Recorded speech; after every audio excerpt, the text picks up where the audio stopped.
Hello friends, and welcome to another North Carolina family update video. This week ending on Friday, June the 20th. It's been a busy week here at NC Family. It has. Not just here at NC Family, but around the country. Yeah, in our nation's capital. In our nation's capital. My family and I, my wife, and I took our three boys to our nation's capital for them to get a little bit of an experience of what that looks like, and we had a great time enjoying some of the sights and the sounds, and but also another very big thing that happened while we were there was the Skrmetti decision, Skrmetti versus the United States versus Skrmetti, focusing on the Tennessee case, a law very similar to the one passed here that.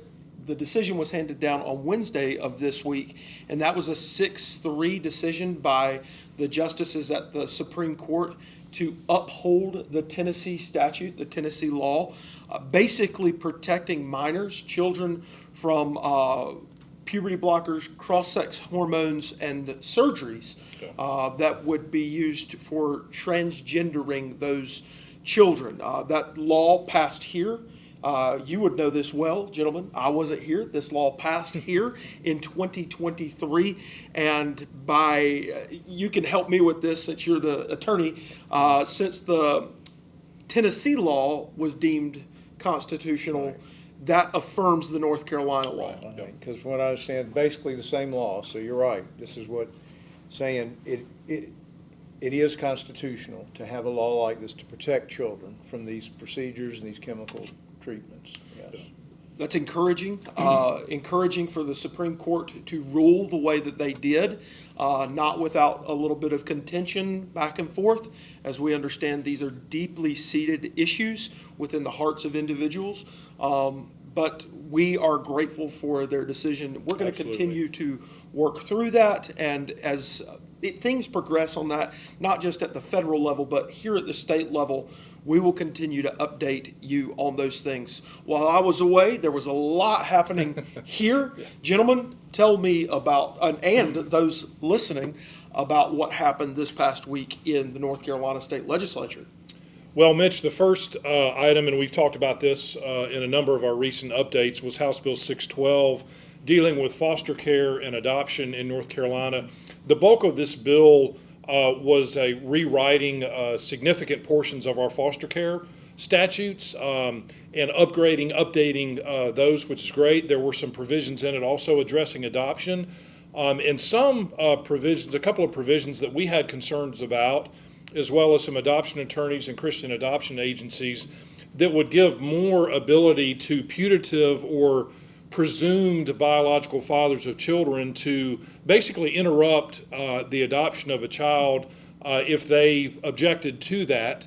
And so the concerns about that, having basically an unlimited period of time for them to intervene in an adoption, those provisions were removed from the bill, which we were grateful for. So this was a House bill, some changes that were made in the Senate.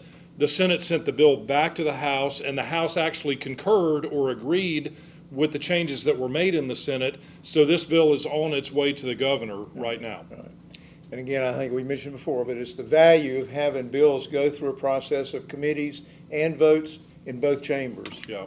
Because this was a concern that continued to be raised. It moved without changes, but then, like you say, now those changes were made. The House concurred with those changes. Yeah. So the couple major provisions of controversy in the bill were taken out, and so we're very hopeful that as this bill goes to the governor, that he will sign it into law, and it will be enacted. So prayers for that. Yeah. Last quick note on that: the concern was this bill is all about helping foster care work better, Right. and the unintended consequence was it was going to affect potential adoptions, which actually would have put more of a burden on the foster care system. Yeah.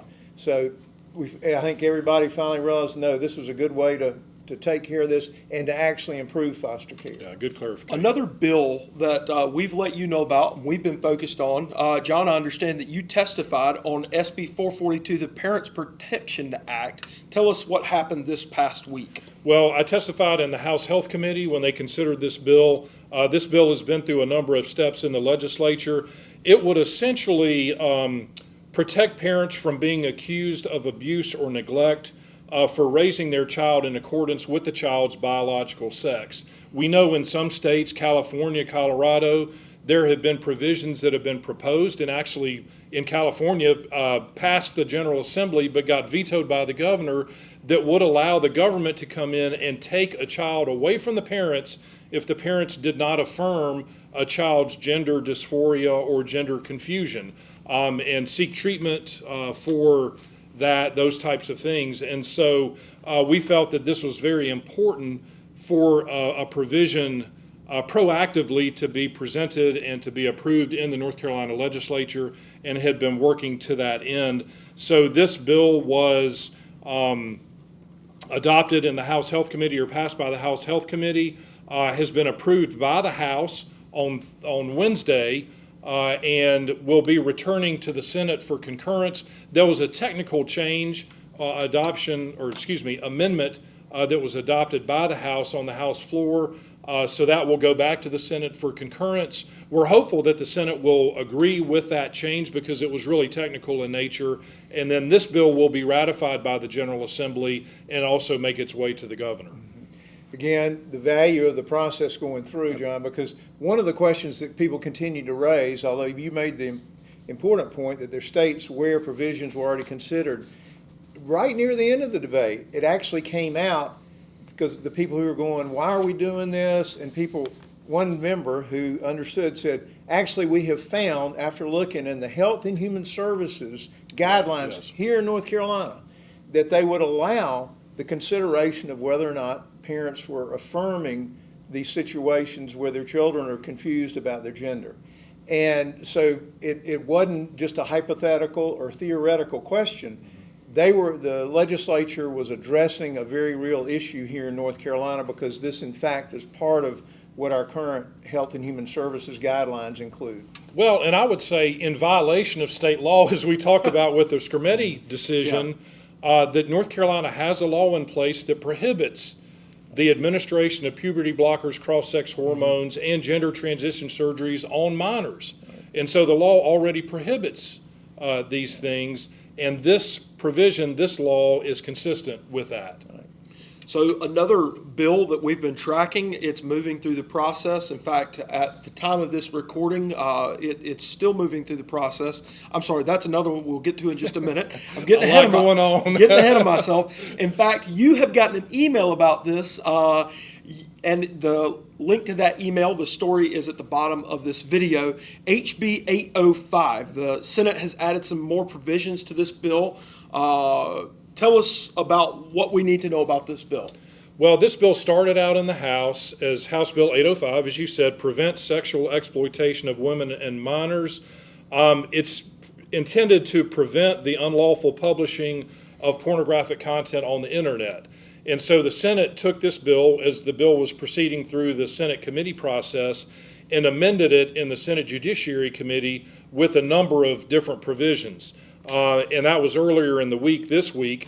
Those provisions, and I'm just going to kind of run down a list real quickly, define male and female based on biological sex in state statute, administrative rules, and state regulations. So a broad application of the proper definition of male and female based on biological sex.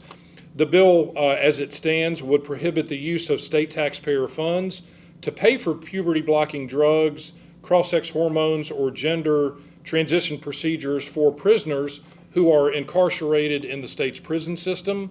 It would extend the statute of limitations to 10 years for a malpractice action arising out of an injury associated with a gender transition procedure. So an individual who went through gender transition procedure, received surgery and hormones, but who has had complicating factors and was injured by that has a longer period of time than the normal statute of limitations to file a lawsuit. The provisions would also direct local boards of education to adopt policies to allow a student or the student's parent to request that the student be excused from classroom activities or instruction if that activity or instruction would violate or burden the student's religious beliefs, and would also direct local boards of education to adopt policies to provide online access to a catalog of all the library books in the school's library so that parents have the opportunity to review those books and would have the opportunity to prohibit their child from borrowing any books from the library that they have an objection to. So it really opens up the library to parents' review and gives the parents the right to, again, review and object if they find that any of the books in the library are, not in line with their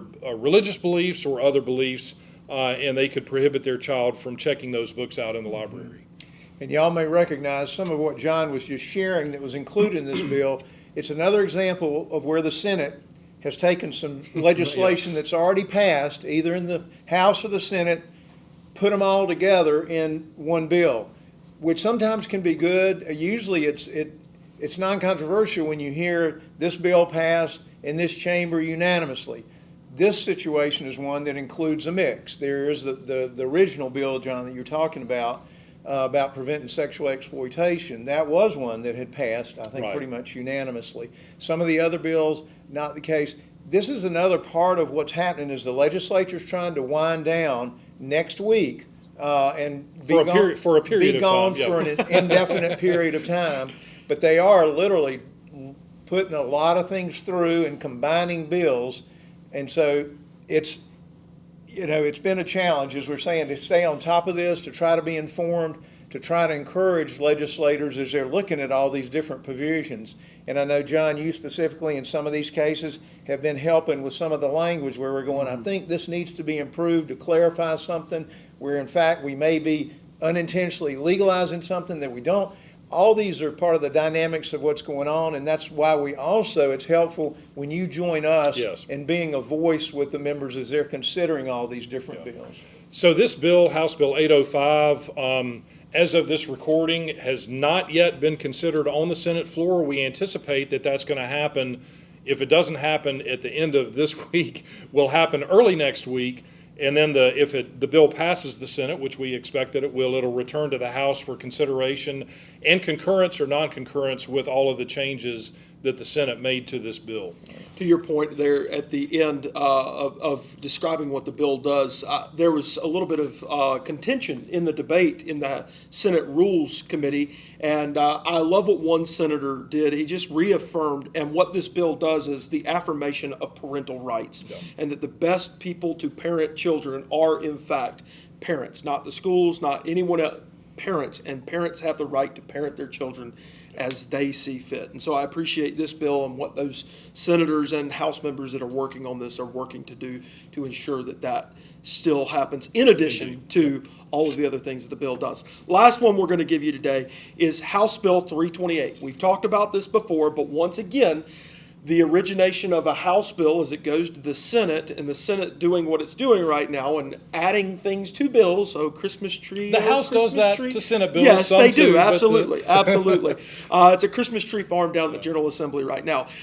Hemp consumables. It went from being a Delta 8, Delta 9 bill on schoolhouse grounds and around schoolhouses, public schools. Prohibiting. Yes, correct. Prohibiting them from being there or around them, to hemp consumables. What do we need to know about this one? Well, in a broad perspective, this bill would prohibit the sale of hemp-derived consumable products to anyone in the state under the age of 21. And as we read the bill, it would also limit the legal sale of hemp-derived consumable products to those products that contain less than 0.3% of delta THC. So a lot of these synthetic derivatives of hemp products, cannabinoids that are out on the market that are available to anybody currently, this bill would prohibit those things and would limit and provide restrictions on this. So compared to kind of what has been characterized as the wild, wild west that's out there now that all these products are on the shelves in gas stations and convenience stores and vape shops, it would eliminate a lot of those products, but it would legalize it. Our contention is that if these products are harmful for minors, they're harmful for adults, and the state ought to just get rid of them altogether. That's our strong preference and what we have been communicating with lawmakers. But the fact is that this bill would be, as it stands now, an improvement certainly over the Wild Wild West. So, there's a lot of complexity when we're looking at these issues, and so we want to be very realistic and open-eyed about what's going on, and what implications the passage of a bill like this could have on the future of drug legalization in North Carolina. It is, as you say, John, it's something we're wrestling with, because you read through the bill and there seem to be things that you kind of go, well, that's a good thing. They're going to require testing, proper labeling. Packaging, and right yeah. now, from what we understand, I mean, most of the products, nobody knows what's in them. Yeah. And they all look pretty, and they're and yeah, some the of way them they're designed marketed, with like children-friendly kind of packaging. not good stuff. But back to your point, we kind of go, okay, these things all sound positive, encouraging, but the bottom line is, if whatever they still are leaving the door open for is problematic, if you're under 21, is it not also problematic if you're over 21? Because a lot of the debate is about the effect on the psychology, the brain, and you're going, we don't want to harm anybody. No. And so this is something we're still wrestling with, is trying to. No, you're right. Fundamentally, the proper role of government is to look out for the best interest of the citizens. Mm-hmm. And recognizing that some of these products, or all of these products, are harmful to some degree to individuals, regardless of age, is something that really needs to be taken into serious consideration. So the proper role of government, we believe, is to prohibit harmful products that will have a harmful effect on the citizens of our state. But this bill did pass the state Senate on Thursday by a vote of 35-7, and will be making its way back to the state house, and so it's going to be an interesting process. Yep. Well, we've given you a lot. And we ask that if you want more information on all of these issues and other issues that we haven't covered today, that you go to ncfamily.org. That's ncfamily.org for more information and our articles, the videos that you're watching, along with our action page, where you can find all sorts of ways to connect with your state House member or your state senator to encourage them to promote biblical family values at the state legislature. I bet there's a link to our action center below the video that you can go to. Right there. And as Mitch said, reach out to your House and Senate members and encourage them to do the right thing on these very important pieces of legislation. So, if you appreciate these videos, we ask that you share them with someone. There's a share link. If you're watching this on YouTube right now, there's a little arrow, and you can click on that, copy it, and send it to some of your friends, whether it's in an email or a text message, or you just want to have people over for dinner and get around the TV and eat popcorn and watch us tell you all the things you need to know. Seriously, share this video with people so that they can understand what's going on, because if we're expecting people to do things, and we want people to do things, to act positively on these types of issues, they need to know about them. And so this video is meant to be informative in nature and encourage those of you and around you to act in a positive and pro-family way when it comes to the legislation at our General Assembly. So, on behalf of Jerry, John, our president, I'm Mitch, and the rest of our team here at NC Family, thank you once again for watching our weekly update video, and we'll see you again next week. God bless. Thank you.